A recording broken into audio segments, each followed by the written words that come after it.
There was virtually no relationship between the defeated Ottoman Empire and the Armenian Republic, because the Armenian leaders were waiting for the Western powers to impose a peace treaty on the Ottoman Empire that would detach the eastern provinces of the empire and attach them to the Republic of Armenia. So their relationships were mainly with the Allied powers and with their representatives in Constantinople. This became even more problematic at a time of the rise of the so-called Turkish nationalist movement that was led by Mustafa Kemal, who later became the founder of the Republic of Turkey. And so because the Republic of Armenia believed that it could not exist without the incorporation of the historic Armenian lands to the west, and because Mustafa Kemal felt that his country could never exist without these eastern provinces, they became lethal enemies, obviously. And because the Allied powers just drew on a map a supposed future Armenia by the Treaty of Sevres in August of 1920, which did in fact give to the Armenians most of the provinces on the Black Sea, Trebizond, and then to Erzurum, which is historic Garin, and then to the province of Bitlis, which includes Mush and Sassoon, and finally to the province of Van. That area, which would have expanded Armenia several fold, was at the same time occupied still by the Turkish army,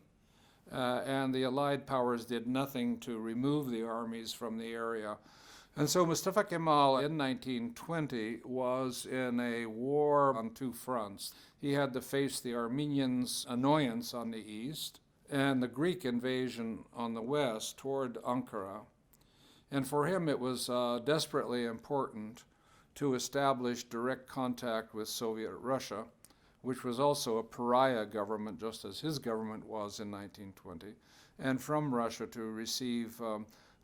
gold and weapons and economic aid and political support. And for that, the Armenian Republic had to be eliminated for them to have that direct contact through Azerbaijan, which had become a Soviet state in April of 1920. And so in September of 1920, the Kemalist armies attacked the Republic of Armenia, whose army unfortunately was not up to resisting, and after 2 months had to sue for peace. Much of even what belonged to the Armenian Republic, such as Kars and Ardahan, Surmalu, Mount Ararat, all of these were grabbed by Mustafa Kemal, not only the Western Armenian provinces, but half of Russian Armenia. And the only way that the remainder was able to survive was to opt for accepting the demand of Soviet Russia and allow Armenia to be declared a Soviet Socialist Republic, which occurred in December 1920. And after a ill-fated uprising against Soviet rule in 1921, the so-called February Revolution, from 1921 until 1991, followed the 70 years of Soviet Armenian history, which was not all bad, which had a great deal of good, culturally, educationally, and technically in the history of the modern history of the Armenian people.